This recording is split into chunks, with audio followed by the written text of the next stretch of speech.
Bueno, la clase que vamos a estar viendo el día de hoy se llama la psicología en la educación personalizada. Estos son temas interesantes de ver y compartir, porque aunque hablamos de psicología y educación todo el tiempo, muchas veces las personas no conocen a detalle, pues quizás psicología es un término que suena más, que se utiliza mucho.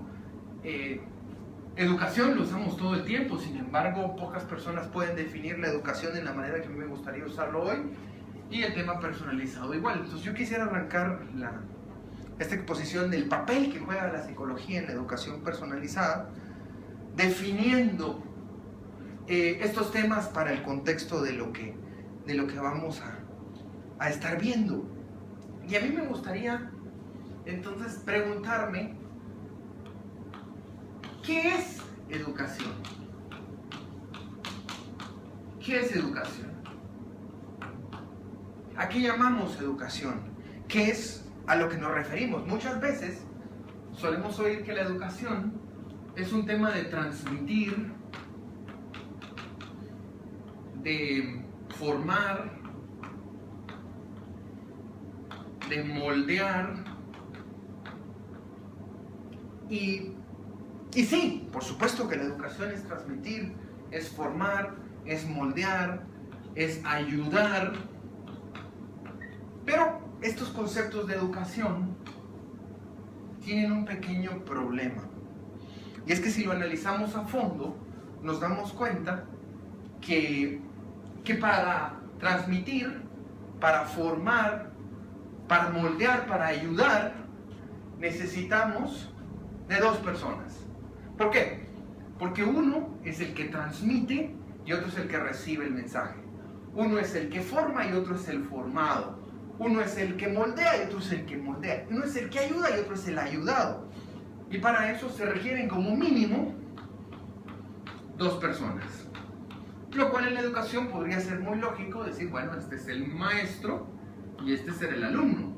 Y entonces pues será tarea del maestro formar, transmitir, moldear y ayudar. Y por supuesto que sí, pero tiene una complicación. ¿Cuántas voluntades hay aquí? Y ahí es donde ya meto un poquito la psicología. ¿Cuántas voluntades tenemos aquí? Tenemos dos voluntades. Pero directamente como educador, ¿puedo yo realmente mover la voluntad de mi alumno?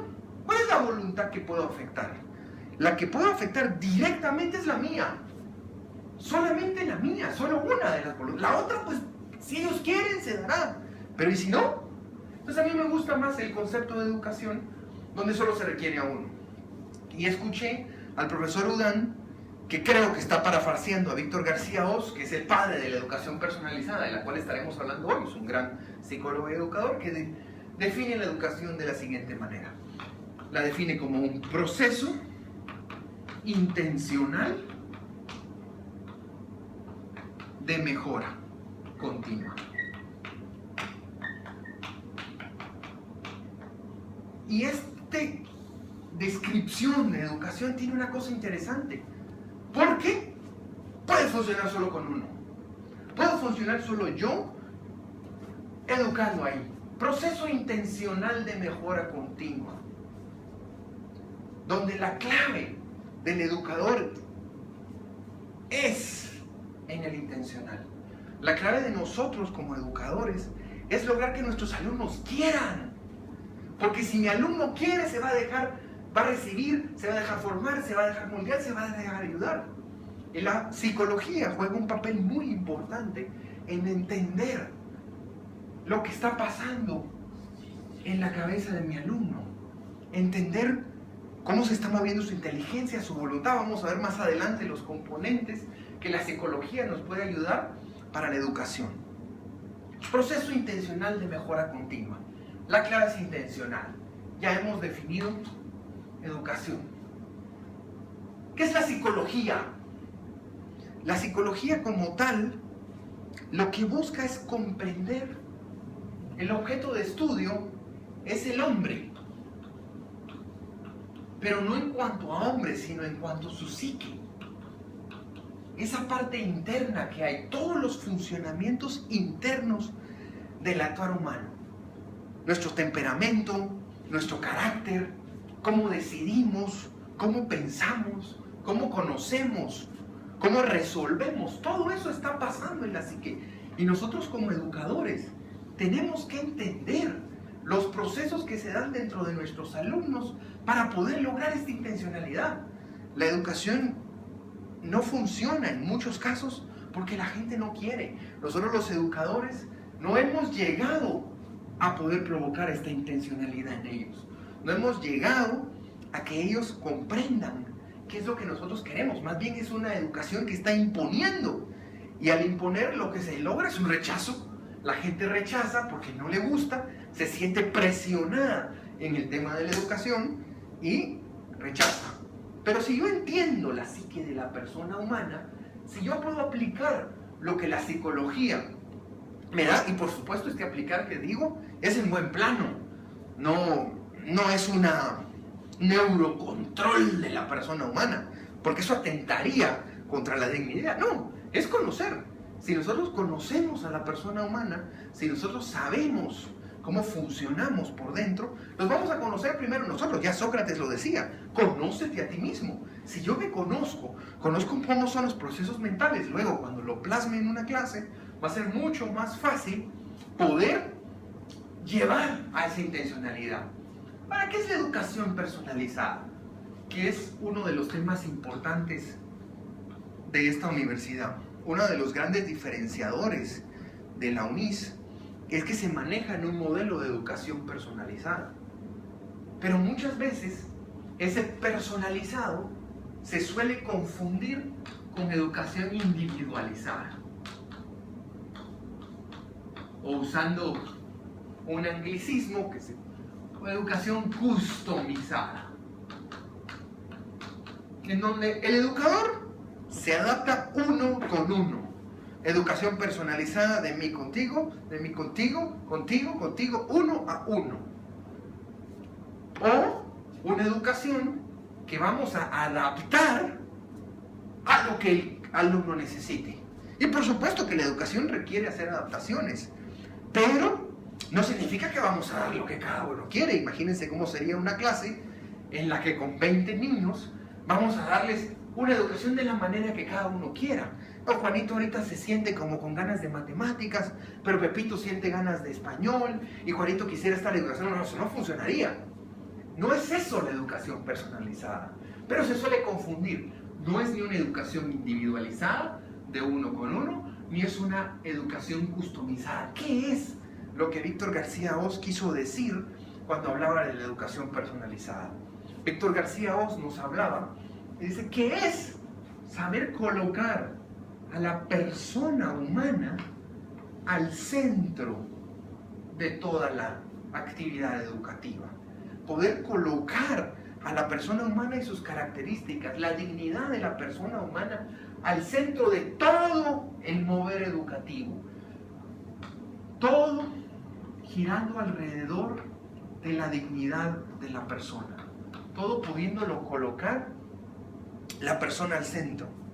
Y eso da una perspectiva diferente, porque entonces no solo la psicología nos está ayudando a entender lo que pasa en la psique de nuestros alumnos, sino además su dignidad como persona va a ser lo que nos guíe para plantear nuestro proyecto educativo, para plantear qué es entonces persona, porque es algo que hay que definir. ¿Cómo sé? Ya Boecio nos decía hace más de 1500 años, sustancia individual de naturaleza racional. Yo la primera vez que oí la descripción de Boecio, realmente me pareció me pareció confusa, me pareció como difícil de entender. O sea, se me hubiera ocurrido definir a la persona de cualquier manera, pero nunca como una sustancia. ¿Pero qué quiere decir Boecio con esto? Quiere decir que no, la naturaleza última de la persona humana es racional, pero en esa individualidad somos únicos e irrepetibles. Únicos porque no hay otra persona como yo, o como tú, o como tú. No existe otra persona. E irrepetible porque somos irrepetibles en el tiempo. El tiempo que estamos pasando ahora no pasará. Ya pasó y se fue. Vamos tiempo con tiempo. Y eso nos hace irrepetibles e individuales. Pero tenemos una dignidad más allá que cualquier. No somos un algo, somos un alguien. Y ese ser alguien es lo que hace diferente a la educación personalizada. Por supuesto que todos los educadores tenemos esto claro. Sin embargo, en la práctica muchas veces no se pone al alumno como un alguien. A veces se puede poner sin querer como un algo, como un producto que nos llega en enero y tenemos que agregarle ciertas partes de conocimiento para que a fin de año, en noviembre, apruebe un examen de control de calidad y podamos pasarlo al siguiente bloque del proceso y al siguiente bloque del proceso. Pero no. La psicología nos lleva a entender ese alguien que hay en la persona. Y dentro del esquema de la educación personalizada es mucho más importante entender qué es lo que está pasando en ese alguien. Porque al entenderlo, vamos a poder preparar nuestras sesiones, nuestras clases de una mejor manera. Yo creo que ese es uno de los papeles importantes en la psicología. Poder entender a la persona. Si la persona humana es el fin último de la educación, la psicología será la ciencia que nos ayuda para entender lo que pasa dentro de la persona humana. ¿Qué hay dentro de la persona humana? ¿Cómo está compuesto toda esta psique? Por supuesto, tiene una corporalidad que es evidente, y esa corporalidad tiene dos expresiones únicas, la expresión masculina y la expresión femenina, que son cosas que pareciera que no hay que aclarar y explicar. Sin embargo, pues cada vez más vemos que hay gente que cree que entre estos dos sexos hay una serie de variaciones o combinaciones, pero corporalmente hablando no hay vuelta de hoja. Nuestra genitalidad nos ha definido en cuanto al cuerpo como hombre y como mujer, y la psicología ha probado que la psique masculina es diferente de la psique femenina. Hombres y mujeres pensamos diferente, nuestros cerebros están sexuados, hay maneras diferentes de resolver, maneras diferentes de decidir, maneras diferentes de operar, que tenemos que entenderla también, porque vamos a tener en la gran mayoría de nuestras fases educativas combinación de hombres y mujeres. Por supuesto que hay instituciones que todavía trabajan con la educación separada, en la cual será más fácil porque trabajaremos solo con varones o solo con mujeres, pero ya en el nivel universitario, que es donde yo me manejo, normalmente tenemos ambos, hombres y mujeres. Pero regresando a la generalidad de la persona humana, ¿qué tenemos en común todas las personas humanas? ¿Qué tenemos igual? Tenemos una dimensión interesante. Nos dice el gran antropólogo Sayez, nos habla de una triple dimensión de la persona humana, y que la psicología a lo largo del tiempo ha ido entendiendo y explicando. El concepto de la psicología es una ciencia relativamente nueva. Es una ciencia que podríamos hablar que tiene 100, 150 años de estarse desarrollando, pero ha hecho grandes cambios porque nos ha ayudado a entendernos nosotros. ¿Cómo se compone entonces esta persona humana, que ya sabemos que se puede expresar masculino o femeninamente? Tiene componentes generales que la psicología nos ayuda para entender. El primero, pues ya lo habíamos visto, es uno muy obvio, el cuerpo. Esa corporalidad que es diferente para cada uno, es obvio, no necesito mucho para darme cuenta que un cuerpo femenino es diferente de un cuerpo masculino. Quizás necesite un poco más de estudio para entender que el cerebro femenino y el masculino es diferente. Pero la psicología nos ayuda para el tema. También tiene una dimensión del alma. ¿Qué es el alma? Entendiendo el alma como todo lo que anima a este cuerpo, todo lo que pasa dentro de nosotros. Los grandes filósofos solían hablar de la parte inmanente del hombre. Y en el hombre, a diferencia de los animales, esta parte inmanente es mucho mayor que lo que hay fuera. No es nuestra corporalidad, lo que hay dentro. ¿Qué es lo que hay dentro de nosotros? Vamos a ver esas dimensiones.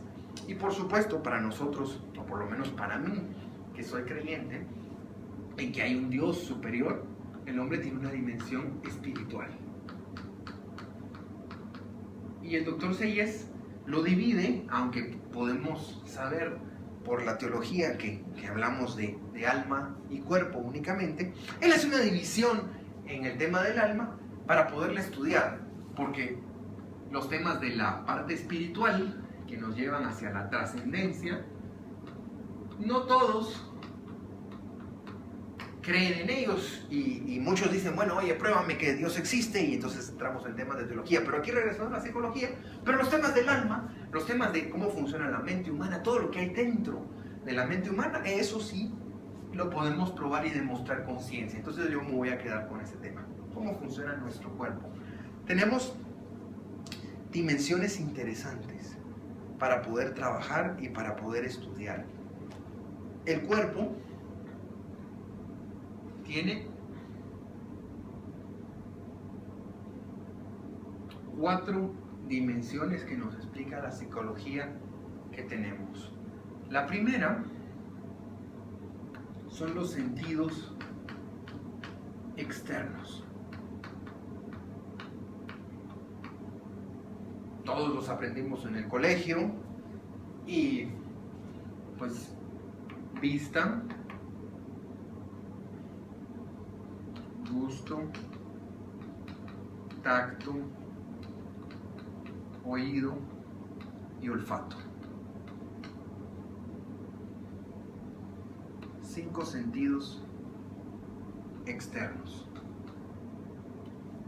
que le sirve al cuerpo para poder leer y entender todo el mundo exterior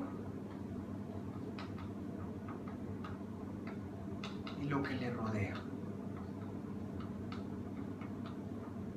Podemos conocer todo lo que es real o la realidad. Esa realidad que está en nuestro día a día, que la tenemos al alcance. ¿Qué causa este mundo interior? Causa en nuestros sentidos lo que se conoce como una impresión. ¿Cuál es la impresión? Bueno, la luz en mis ojos, el olor en mi nariz, la presión en el tacto, las ondas de vibración en mi oído, los sabores en el gusto. Eso generan impresiones. Y esos, al ser trasladados al siguiente nivel, solemos hablar de que lo que captamos son sensaciones.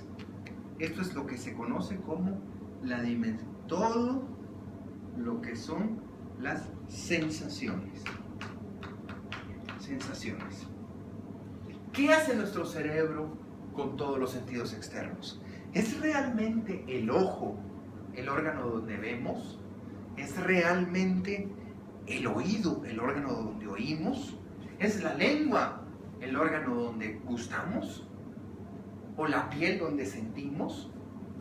No. La psicología nos ha enseñado que todos los sentidos están llevando información a nuestro cerebro, al primero de los sentidos externos. Hemos dicho que tenemos sentidos externos y tenemos un grupo que son los sentidos internos. sentidos internos. ¿Cuáles son los sentidos internos? El primero seguro nos va a sonar porque lo solemos utilizar mucho, aunque poca gente que sabe que es un sentido interno, pero bueno, es una palabra que se usa mucho. ¿Cuál es el primero? El sentido común. El sentido común. El segundo es la imaginación. Luego tenemos a la memoria. Y por último tenemos a la cogitativa, o en los animales se le llama estimativa. Más adelante voy a explicar la diferencia. Entonces, ¿qué pasa? Nuestro cuerpo, nos han dicho los psicólogos a lo largo del tiempo, capta todas estas sensaciones a través de la luz, del sonido, las pasa a nuestro cerebro y nuestro cerebro esta sensación la lleva hacia el sentido común.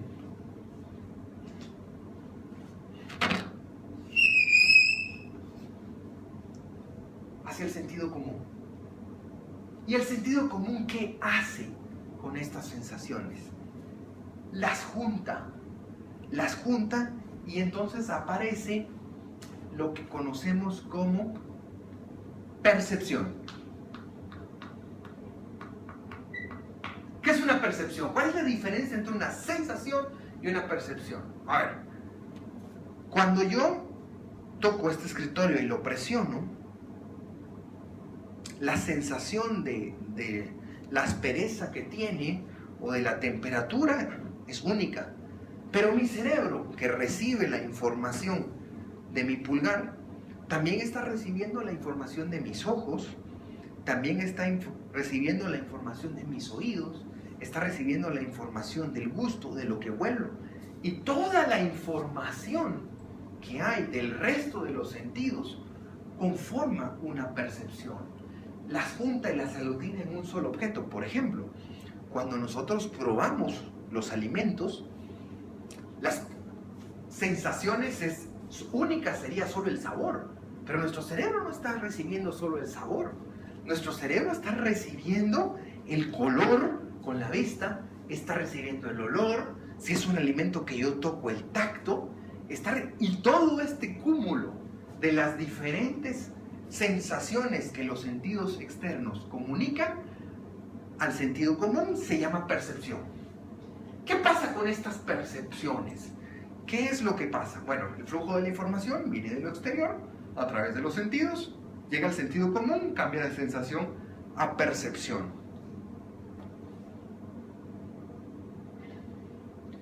¿Y ahora qué sigue? Lo primero que tenemos es la imaginación. La imaginación tiene la capacidad de colocar esta percepción sin tiempo y sin espacio. Si yo digo en este momento pera, yo les garantizo que en sus mentes hay una pera y que probablemente está como en el aire. Y si yo vengo y les digo a mí un favor, denle vuelta a la pera, tienen capacidad de darle vuelta a la pera. Si yo les pregunto de qué color es la pera, tiene capacidad de ponerle color a la pera. La imaginación nos permite colocar en nuestra mente un objeto sin que este objeto necesariamente exista en la realidad. Porque la pera de la que estamos hablando no existe. Es más, en este salón no hay ninguna pera. Pero todos tenemos una pera en nuestro cerebro. Todos tenemos esa pera allí. Esa percepción que nuestros oídos recibieron, sensación, percepción, pera. Ahí está la pera. Imaginación. Ahora, si yo les pregunto, ¿cuándo fue la última vez que comieron pera? ¿Qué está haciendo mi imaginación y mi sentido común? Le están preguntando a la memoria cuándo fue la última vez que comieron pera. Seguramente ahora ya esa pera ha dejado de estar en el aire y ahora está en aquel frutero, en la casa de la abuelita, hace 2 semanas, o aquella pera que nos comimos en el supermercado, o aquella pera que nos comimos en un cóctel, pero ya la pera ha estado. ¿Qué hace entonces la imaginación y la memoria? La imaginación y la memoria tienen la capacidad de conservar y de combinar percepciones. La memoria las conserva y cuando la imaginación las invoca, las va juntando. Y la imaginación ya nos juntó la percepción de que audiblemente les dije yo, pera, con la pera que se comieron donde la abuelita, con el sabor que esa pera tenía. Y eso es importante entenderlo. Uno dice, bueno, ¿y qué tiene que ver eso con la educación? Un momento. Vamos entendiendo a la persona humana para ver cómo funciona todo el flujo para ir llegando a la educación. Si entendemos la psicología de esta manera, vamos a poder ser mejores educadores. Imaginación y memoria combinan y almacenan percepciones sin necesidad de que las percepciones estén en la realidad. La pera que se comieron de la abuelita fue hace 15 días, ya no está en la realidad. Sin embargo, ahora está en su mente. Y luego pasa esta combinación de la percepción recibida con las conservadas y el producto combinado. Nuestro cerebro se lo pasa a la cogitativa. ¿Qué es la cogitativa? La cogitativa es el área de nuestro cerebro donde sabemos estimar, de hecho estimativa se llama en los animales, lo positivo o negativo de la percepción. Si esta percepción la vemos buena o la vemos mala. ¿Qué pasa si la pera de la abuelita que ustedes se comieron los enfermó? Les garantizo que volvieron a sentir esa incomodidad, es decir, pera mala, la pera no combina, no funciona, pera me enfermó. Y entonces uno dice, no, pera no, porque la cogitativa está colocando. ¿Qué hace la cogitativa entonces? Una vez ha decidido, etiqueta si esa percepción que ha combinado el sentido común con la imaginación y la memoria es buena, mala o positiva para nosotros. Y dependiendo de lo que haya determinado, tiene la capacidad de pasarla a la siguiente dimensión. Que la siguiente dimensión es la dimensión de los apetitos. Los apetitos tienen dos grandes dimensiones. El apetito irascible y el apetito concupiscible.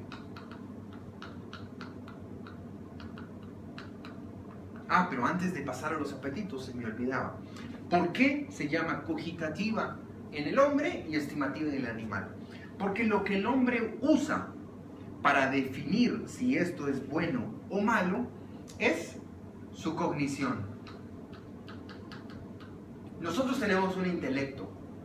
Nosotros tenemos una manera de reaccionar con el intelecto, porque puede ser que tengamos mucha hambre y entonces nuestro olfato huele comida, sentimos el jalón de la tripa, vemos la comida, todas esas sensaciones se transmiten a nuestro sentido común, que lo hará una percepción. Nuestra imaginación dice, la última vez que sentí ese olor era rico, vale la pena, es positiva. Pero un momento, estoy en el medio de una clase y aquí no es prudente comer, no puedo salir corriendo a comer. No. Entonces mi cognición pone freno a lo que he estimado bueno o malo. Ahora, ¿qué pasa con los animales? La estimativa, en vez de estar ligado a la cognición como es la cogitativa, esta está ligada al instinto. Y el instinto sí no lo pueden parar los animales. El animal siente el olor, dice, esto es comida, hay que comer. Yo recuerdo, me gusta contar una anécdota, una vez con una bolsa de esas de galletas de animalitos, decidí ver hasta cuánto era capaz de comer mi perrito. Yo para esa época no tenía hijos, y entonces empecé, una galleta para mí, una para el perro, una galleta para mí, otra para el perro. Cuando yo ya llevaba 10 galletas y ya decía no más, el perro pudo seguir comiendo. Yo le seguí dando y le seguí dando y seguí dando, y paré porque dije lo voy a matar. Pero era completamente incapaz de parar. ¿Por qué? Porque no hay un intelecto que le diga que el estímulo tiene que parar. Su instinto le dice comer, comer, comer, comer, y ese será su instinto. Si tiene hambre, come, si tiene deseo, hace. Entonces, pero nosotros tenemos una cognición, tenemos una cogitativa que va relacionada con la cognición, con lo que hay dentro de nosotros. Entonces, todo este concepto ya hemos decidido que esto es positivo, que esto está bien o que está mal, y lo pasamos al siguiente nivel. ¿Qué son los apetitos? El apetito concupiscible es ese deseo que hay dentro del hombre por las cosas que son buenas, fáciles, las cosas que podemos obtener fácilmente. Con el apetito concupiscible es que comemos. Si no tuviéramos apetito concupiscible no comeríamos, porque es bueno, nuestra cultura dice sí, es comer. La cognición dice, oye, es el momento, come, y nos ayuda para todo. Y el apetito irascible es lo que busca lo bueno, difícil.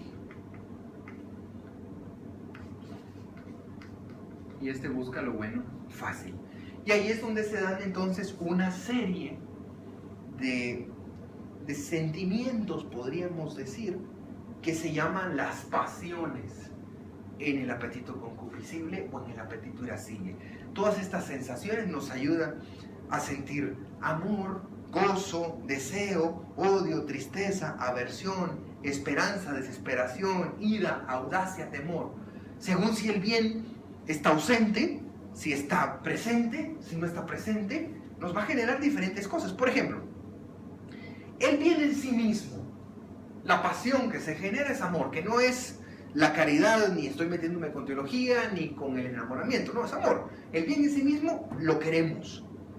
El bien presente, cuando tenemos un bien presente, nuestro apetito irascible lo que tiene es gozo. Estoy comiendo rico, pues lo que siento es gozo. Pero ¿qué pasa si siento el olor, siento la tripa que me lleva, pero ese bien está ausente? Porque resulta que no es mi plato, pues lo que voy a generar es un deseo, porque está ausente. Y así, la serie de pasiones que ayudan al hombre. Y muchas veces nos dejamos llevar por las pasiones únicamente, pero la cosa no se queda ahí. Porque todo esto que le sirve a los apetitos, y aquí es donde vamos entrando ya un poco más en materia, llega a las dos dimensiones importantísimas del alma. La primera de las potencias del alma, decía Aristóteles, es la inteligencia. Y aquí ya vamos a sonar un poquito más a la educación. Pero es necesario entender todo el flujo de la información, todo lo que la psicología ha aportado para entender cómo llegan las cosas a la inteligencia. Muchas veces queremos que lleguen cosas a la inteligencia y no hemos entendido lo demás. La inteligencia, que está orientada a la búsqueda de la verdad. Y tenemos nuestra gran amiga, la voluntad, que está orientada a la búsqueda del bien. La inteligencia, lo que las pasiones que han sido generadas por los apetitos se lo comunican a la inteligencia se lo pasa a la voluntad, y es entonces donde esto se une con nuestro concepto de la intencionalidad. La idea de explicar todo esto es poder llegar a cómo llega la voluntad, pero muchas veces como educadores sabemos que nuestro alumno tiene un problema en la voluntad, sabemos que no quiere, sabemos que no es una deficiencia intelectual, sabemos que no es una deficiencia sensitiva, sabemos que es volitiva, no quiere, pero queremos llegar a forzar esta intencionalidad de golpe. Y hay un proceso, tenemos que saber llegar por todo esto para llegar a la voluntad. Y es el ciclo, porque esto funciona aquí en el sentido de las agujas del reloj. Y llega de los sentidos externos, más bien de la realidad, a los sentidos externos, de los sentidos externos a los internos, de los internos a los apetitos nos dan pasiones, a la inteligencia, a la voluntad. Si la gente quiere, funcionará la educación. Si la gente quiere, podemos llegar a educar de una manera mejor. Y ahí es a donde quería llegar yo. La psicología nos da hoy todas estas herramientas para entender, para poder planear. Cuando nosotros estamos en una sesión de clases, estamos preparando una reunión, muchas veces no tomamos en cuenta, existe el triángulo de la educación que tiene las competencias, entendiendo competencia como la conjunción entre una actitud, una aptitud y el conocimiento. Si esos tres se juntan, se da en la persona humana la competencia. Pero eso es, muchos hablan de objetivos, yo prefiero competencia porque muchas veces logramos que nuestros alumnos tengan el conocimiento. Sí. El alumno identifica los ríos de Europa en un mapa. Un objetivo muy típico de la geografía, conocimiento. Pasamos una prueba, el alumno logra identificar los ríos de Europa en el mapa, la prueba pasada. Pero ¿qué pasa? La vida es más allá que el conocimiento. Tiene que tener una actitud correcta a la geografía, tiene que ser apto para eso. Y entonces ya la competencia pues se enuncia primero en presente y es identifica los ríos de Europa y entiende el valor de la geografía y es capaz de aplicarla para su vida. Un conocimiento, una actitud y una aptitud. La psicología, son aportes de la psicología. Si no, la educación se hubiera quedado solo con el objetivo. Bueno, hablábamos del triángulo, ¿no? ¿Qué hay dentro de este?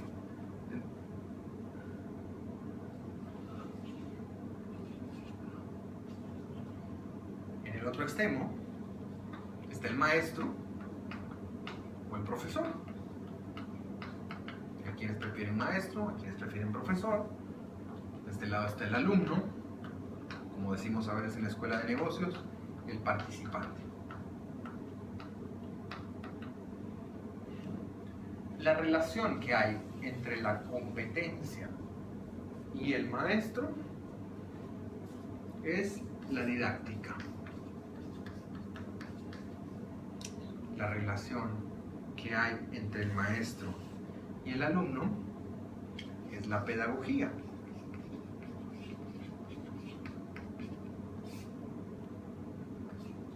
Y la relación que hay entre el alumno y la competencia es el aprendizaje.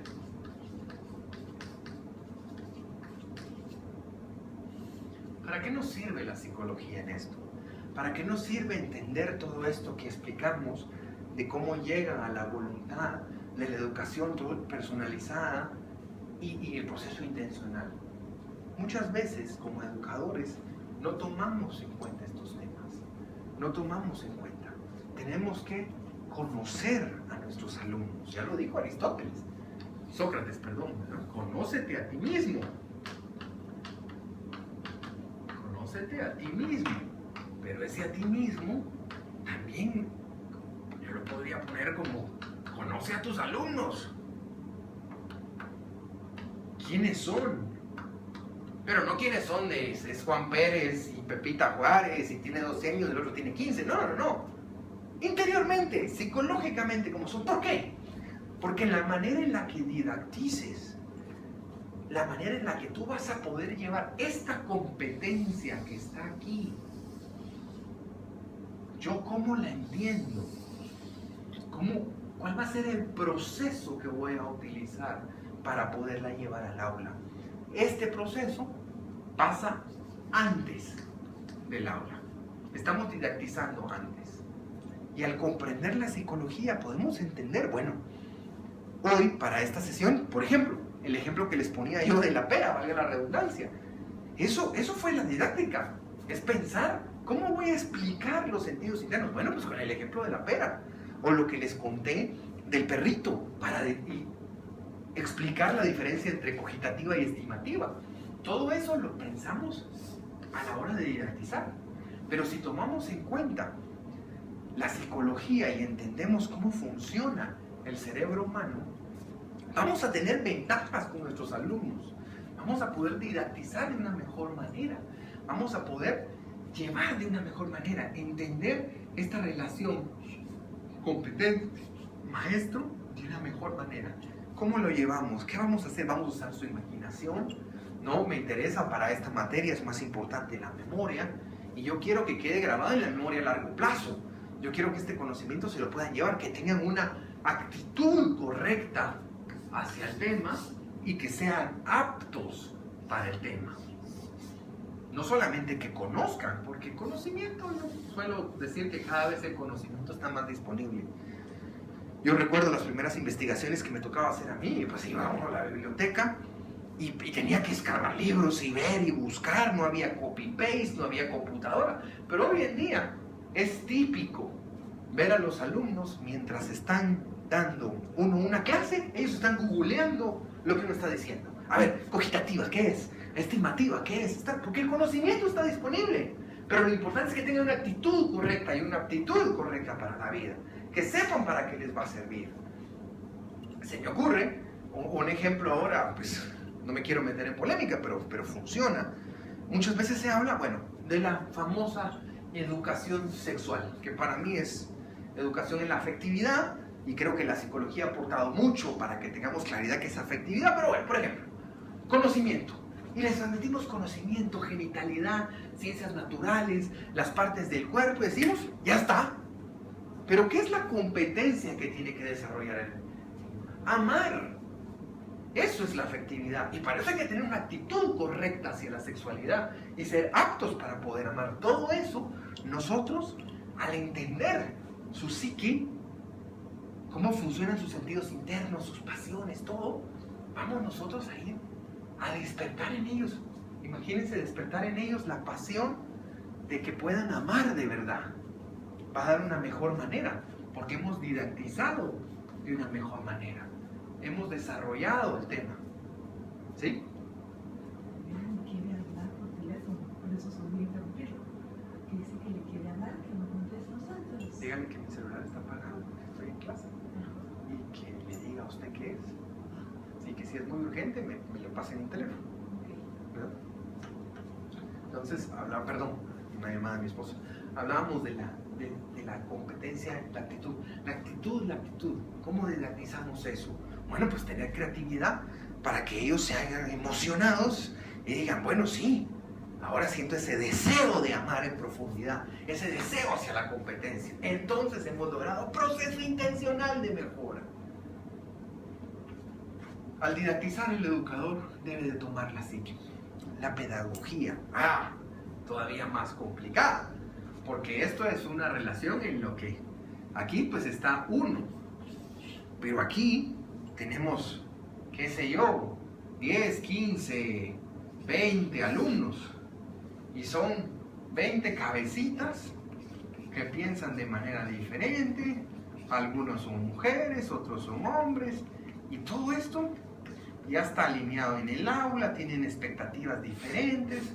Ya no solo es conmigo, yo aquí me conozco, pero aquí es conocer a estos cómo funcionan, cómo me voy. Muchas veces, muchos de los grandes profesores son capaces de didactizar de manera correcta, son capaces de entender la competencia, pero es en la parte de la pedagogía que ya no son capaces de transmitir. Esta relación entre el maestro y el alumno falla, ya no se da de la manera correcta, ya no se da de la manera necesaria. Y entonces, choque. ¿Por qué? Porque no entendemos muchas de las cosas que pasan en la cabeza de ellos. Son 20, 15, 10, yo qué sé, cuántas cabecitas pensando. Y por supuesto ya dijimos que la educación personalizada no es individualizada ni customizada. No es que nos sentemos a poner uno para cada uno, sino que podamos, al entender cómo funciona en general la persona humana, poder decir, bueno, ¿cómo va a ser la relación? Y poder decir, bueno, esto está pensando, ¿qué se está imaginando el alumno? Un segundo.